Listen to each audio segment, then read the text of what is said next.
Somajiguda Yashoda hospital నుంచి discharge అయ్యారు మాజీ సీఎం కేసీఆర్. కాసేపట్లో నందినగర్లోని తన నివాసానికి ఆయన వెళ్లారు. కొన్ని రోజుల పాటు ఆయన అక్కడే రెస్ట్ తీసుకోనున్నారు. కిందపడి తుంటి ఎముక విరగడంతో యశోద హాస్పిటల్లో కేసీఆర్ కు సర్జరీ చేశారు డాక్టర్లు. ఇవాళ హాస్పిటల్ నుంచి డిశ్చార్జ్ అయ్యారు. డీటెయిల్స్ శ్రవణ్ అందిస్తారు. శ్రవణ్, కేసీఆర్ డిశ్చార్జ్ కి సంబంధించి అప్డేట్స్ ఏంటి? సూర్య, మనం విజువల్లో చూస్తున్నాము కేసీఆర్ని కొద్ది క్షణాల ముందే కిందికి దించి కారులో ఎంత జాగ్రత్తగా కూర్చోబెడుతున్నారనేది మనం స్పష్టంగా విజువల్లో గమనించవచ్చు.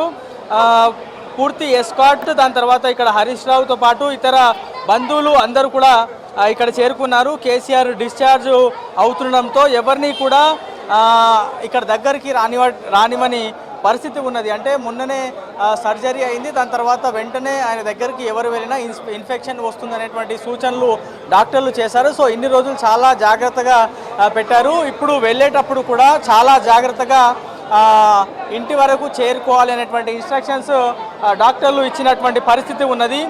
7వ తారీఖున ఆయన ఫామ్ హౌస్లో కింద పడినట్లు, దాని తర్వాత అదే రోజు అర్ధరాత్రి దాదాపుగా 2 గంటల ప్రాంతంలో యశోద హాస్పిటల్, సోమాజిగూడలోని యశోద హాస్పిటల్లో ఆయన అడ్మిట్ అయ్యారు. ఆయన అడ్మిట్ అయిన 2 రోజులకు ఇక్కడ సర్జరీ చేశారు. సర్జరీ చేసిన తర్వాత చాలామంది ప్రముఖులు వాళ్ళందరూ కూడా ఆయన బాగుండాలని కోరుకోవడం, దాంతోపాటు ఆయనని పరామర్శించినటువంటి పరిస్థితి కూడా మనం చూసినాము. సో వాళ్ళందరూ తొందరగా ఎప్పుడెప్పుడు డిశ్చార్జ్ అవుతారా మాజీ ముఖ్యమంత్రి అని అందరూ ఎదురు చూశారు. సో ఆల్మోస్ట్ 8 రోజుల పాటు హాస్పిటల్లో ఉన్నటువంటి కేసీఆర్ ఇవాళ మరి కాసేపట్లో ఆయన నందినగర్లో ఉన్నటువంటి ఆయన ఇంటికి చేరుకోబోతున్నారు. మనం ఆ దృశ్యాల్లో చూస్తున్నాం కదా, ఆయన వెహికల్ స్టార్ట్ అయింది. ఆయన కాన్వాయ్లో హరీష్ రావుతో పాటు సంతోష్ రావు, ఇతర బంధువులు ఉన్నారు. దాంతోపాటు చాలామంది అభిమానులు కూడా ఇక్కడికి చేరుకున్నటువంటి పరిస్థితి ఉన్నది. చాలా పెద్ద సంఖ్యలో వెహికల్స్, ఆయనకు సంబంధించినటువంటి అభిమానులు కావచ్చు, బంధువులు కావచ్చు, చుట్టాలు, ఆయన బాగోగులు కోరుకున్న వాళ్ళు, ఆయన క్షేమంగా ఉండాలని కోరుకున్న వాళ్ళు చాలామంది కూడా యశోద ఆసుపత్రికి చేరుకున్నారు. సో విఐపీలు కూడా చాలా ఎక్కువ మంది ఇక్కడికి వచ్చినటువంటి పరిస్థితి ఉన్నది.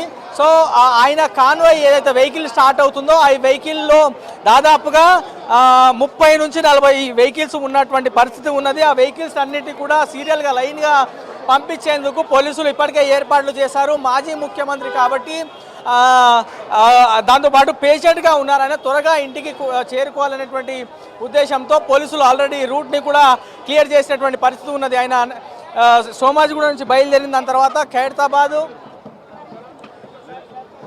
పంజాగుట్ట రోడ్డు మీద గుండా ఆయన బంజారాహిల్స్లోని నందినగర్కి చేరుకుంటారు. టీఆర్ఎస్ భవన్కి కూతవేటి దూరంలోనే నందినగర్లోని ఆయన నివాసం ఉంటుంది. సో ఆ నివాసానికి చేరుకోబోతున్నారు. ప్రస్తుతం మనం దృశ్యాల్లో చూస్తున్నాం కదా, వరుసగా వెహికల్స్ ఏవైతే స్టార్ట్ అవుతున్నాయో అవన్నీ కేసీఆర్కి సంబంధించినటువంటి వెహికల్స్. దాని తర్వాత అదే వెహికల్లో వెంటనే అంబులెన్స్ కూడా వెళ్తున్నటువంటి పరిస్థితి. మిగతా వెహికల్స్ కూడా వరుసగా లైన్గా వెళ్తున్నటువంటి దృశ్యాలు మనము చూస్తూ ఉన్నాం. సో దాదాపుగా 8 రోజుల పాటు హాస్పిటల్లో అడ్మిట్ అయినటువంటి కేసీఆర్ ఇవాళ ఎట్టకేలకు ఆయన డిశ్చార్జ్ అయ్యారు. మరో 6 నుంచి 8 వారాల పాటు ఆయనకి రెస్ట్ అవసరం ఉంది.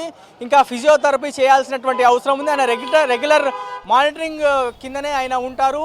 రెగ్యులర్గా ఉదయం నుంచి సాయంత్రం వరకు 2 టైంలో కూడా డాక్టర్ ఆయన ఇంటికి వెళ్ళి మరి ఆయన చెక్ చేస్తూ ఉంటాం అనేటువంటి అంశాన్ని కూడా డాక్టర్లు తెలియజేశారు. ఓవరాల్గా అయితే దాదాపుగా 8 రోజుల పాటు యశోద ఆసుపత్రిలో ఉన్నటువంటి కేసీఆర్ ఇవాళ కొద్ది క్షణాల ముందే డిశ్చార్జ్ అయ్యారు. ఇక్కడ నుంచి నేరుగా నందినగర్లోని ఆయన నివాసానికి ఆయన వెళ్ళబోతున్నారు.